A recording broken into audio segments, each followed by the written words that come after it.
कैसे निकालेंगे वो हम आज आपको बताने जा रहे हैं। तो ऑक्सीकरण संख्या निकालने से पहले आपको हमने बताया कि कोऑर्डिनेशन नंबर या समन्वय संख्या या सहसंयोजन संख्या कैसे निकालते हैं। तो उतनी चीज़ तो आपकी समझ में आ गई हुई। अब हम निकालेंगे इसमें कुछ ये कॉम्प्लेक्स कंपाउंड दिए हैं, कुछ डी ब्लॉक के दिए हुए हैं, ठीक है। तो ज़रूरी नहीं है कि वो कॉम्प्लेक्स कंपाउंड ही हो आप उसकी ऑक्सीकरण संख्या निकालें, ऐसा बिल्कुल ही नहीं है। आप हर एक कंपाउंड की ऑक्सीकरण संख्या निकाल सकते हैं। इसमें ज़्यादातर हमने कॉम्प्लेक्स कंपाउंड ही रखे हैं क्योंकि आपके जो कोर्स में दिया हुआ है वो कॉम्प्लेक्स कंपाउंड से ही ऑक्सीडेशन नंबर पूछा जाता है। तो चलिए सबसे पहले कुछ चीज़ें हैं जिन्हें आपको याद रखना है, उनके बगैर आप ऑक्सीकरण संख्या नहीं निकाल पाएंगे। तो कुछ चीज़ें हैं उनको मैं आपको लिख के दे रहा हूं और आप उन्हें अपनी कॉपी पे नोट डाउन कर लीजिएगा और फिर उसके बाद देखिए ऑक्सीकरण संख्या कैसे निकलती है। तो ऑक्सीकरण संख्या निकालने के लिए कुछ ऐसे कॉम्प्लेक्स कंपाउंड होंगे जिनके ऊपर चार्ज दिया होगा, प्लस का या फिर माइनस का या फिर न्यूट्रल उदासीन होंगे। तो जिन पर चार्ज दिया है उनका तरीका अलग है और जिनका चार्ज नहीं दिया है उनका तरीका अलग निकालने का है। तो यहाँ पर चार्ज की बात करें तो पहला और दूसरा, इन पर देखो आवेश दिया हुआ है। जिन पर चार्जेस दिए हुए हैं उनकी बातें हम बाद में करेंगे। पहले जिन पर चार्ज नहीं दिया हुआ है, मतलब क्वेश्चन 3 से लेकर के 10 तक ये जो दिए हुए हैं ना, इनकी पहले हम ऑक्सीकरण संख्या निकालना आपको सिखाएंगे, ठीक है। उसके बाद बचे हुए जो आयन वाले हैं उनको कैसे निकालेंगे। तो एक थोड़ा सा आराम से हम आपको समझाते हैं और आप बहुत ही ध्यान से देखिए और समझिए, ठीक है। तो उनमें से कुछ चीज़ें हैं जिन्हें आप याद रखेंगे कि जिनकी ऑक्सीकरण संख्या आपको याद ही रखना है, वो उसके बगैर आप ऑक्सीकरण संख्या नहीं निकाल सकते कंपाउंड की, ठीक है। तो मैं कुछ बता रहा हूँ, उन्हें नोट कर लेना।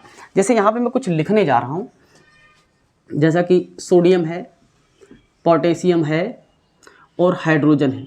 इन तीनों की ऑक्सीडेशन नंबर जहाँ पर भी ये आएगा वहाँ +1 आप रखोगे, ठीक है।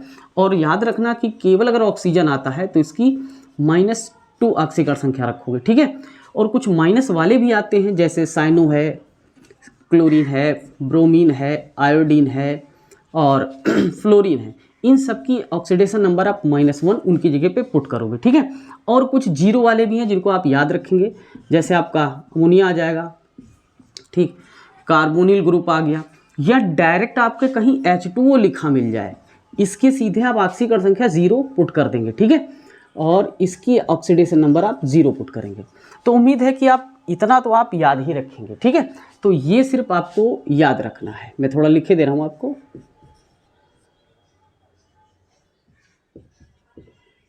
ठीक, ये आपको याद करना है। इसके बगैर आप ऑक्सीकरण संख्या नहीं निकाल पाएंगे, ठीक है।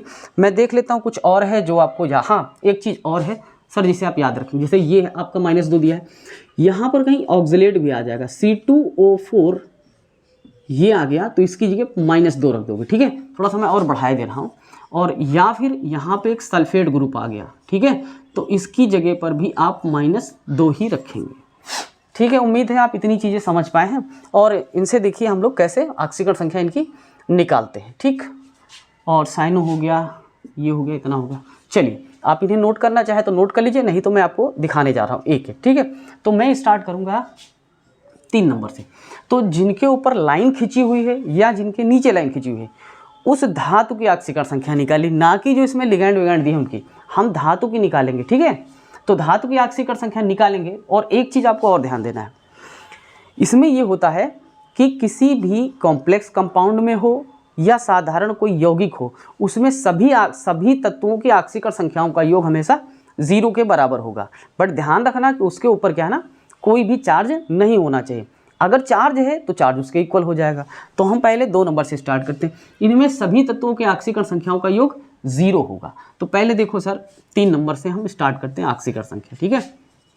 लिख रहा हूँ ऑक्सीकरण संख्या कैसे निकाली जाती है। तो इसमें हमने ये कहा कि सभी तत्वों की ऑक्सीकरण संख्याओं का योग 0 होता है, ये तो आपको याद रखना है।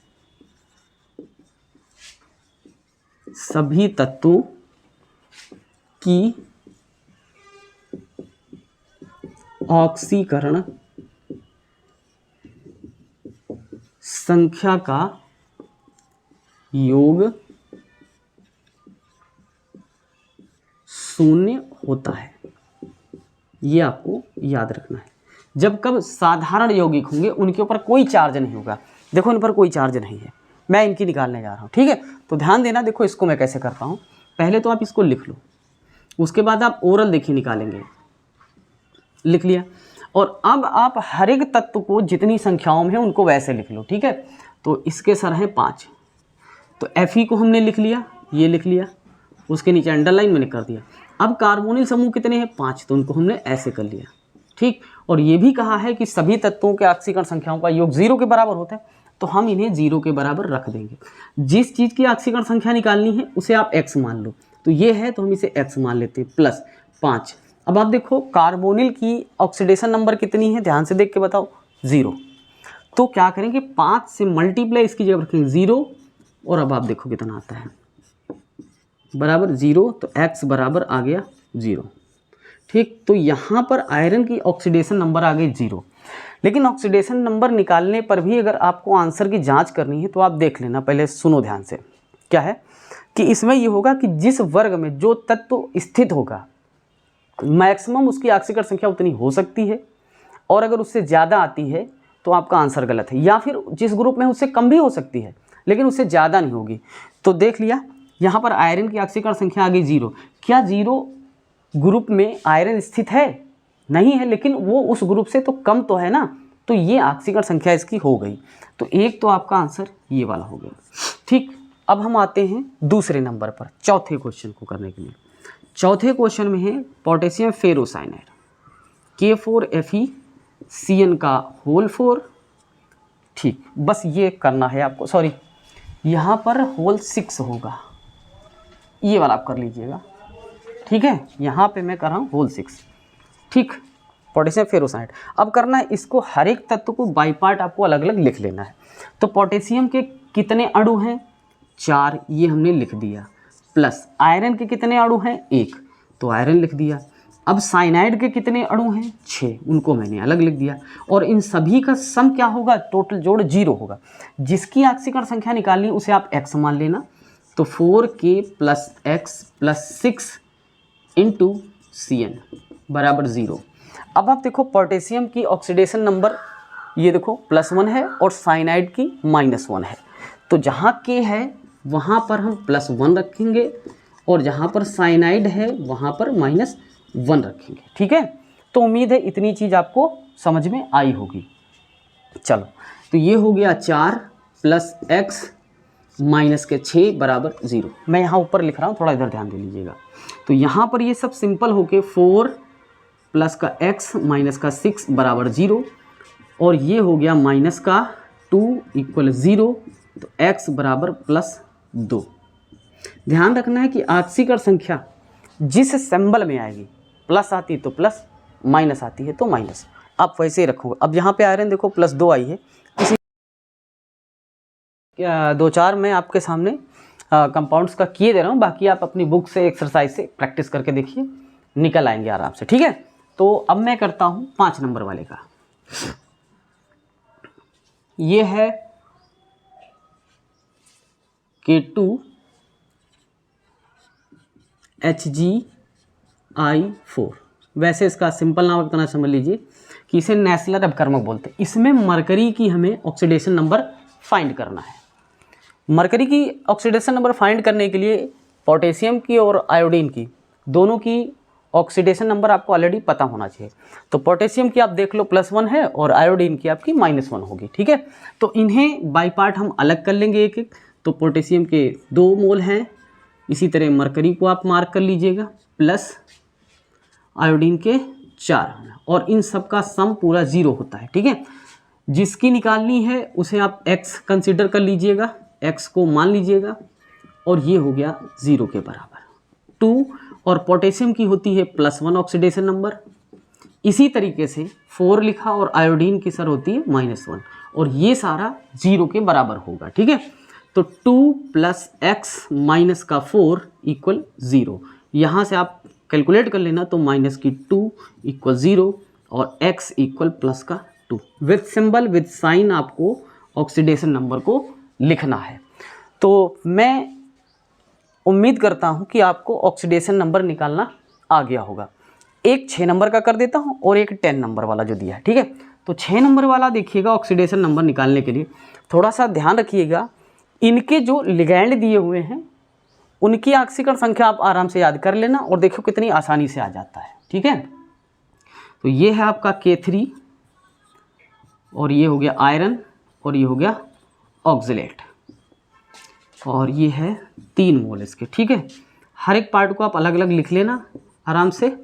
इसे x को मैं डायरेक्ट यहाँ x माने ले रहा हूँ Fe को, और इसके 3 भाग हैं, ये मैंने ऐसे रख लिया C2O4 बराबर 0।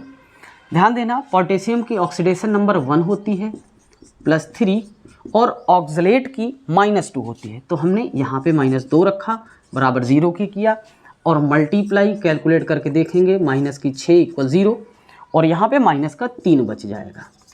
-3 बचा जो कि ऊपर आकर के यहाँ पे +3 हो जाएगा। ठीक है, तो अब अगला मैं लास्ट का करके आपको दिखा रहा हूँ।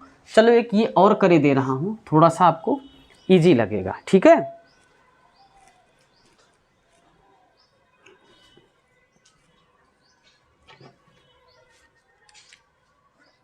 ऑक्सीडेशन नंबर इतना कठिन नहीं है, लेकिन बगैर ऑक्सीडेशन नंबर निकाले आप आईपीएससी सिस्टम में इनकी नेमिंग भी नहीं कर पाएंगे, इसलिए ये थोड़ा सा ज़रूरी पार्ट बन जाता है।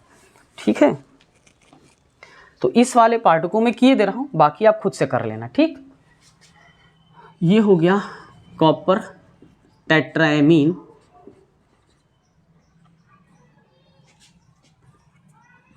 सल्फेट। ठीक है, अब इसमें हर एक पार्ट को आप अलग अलग करके लिख लेना।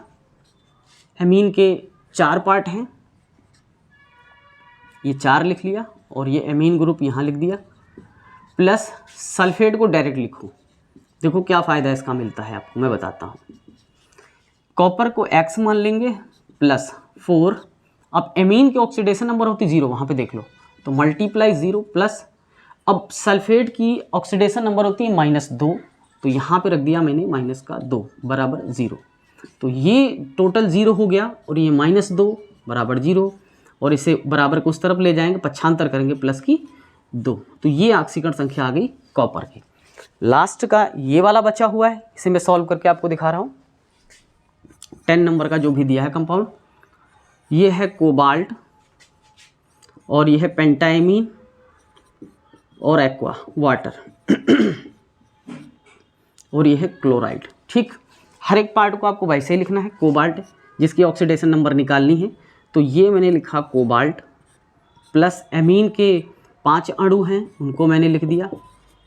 ठीक, प्लस ये वाटर है, जैसा है, जितने मोल हों जितने अणु हों उतना लिख दो, प्लस क्लोराइड के 3 है बराबर 0 हो गया। ठीक है, अब इसे X मान लिया और ये लिखा 5, और एमीन का ऑक्सीडेशन नंबर होता है सर 0 प्लस, अब देखो वाटर की ऑक्सीडेशन नंबर भी 0 होती है, रख दिया, +3, और क्लोराइड की होती है -1 बराबर 0। अब देख सकते हो 5 × 0 0 + 0 -3 = 0। इसे आप पक्षांतर करके ले जाएंगे +3। ज़रूरी नहीं है कि सबकी ऑक्सीडेशन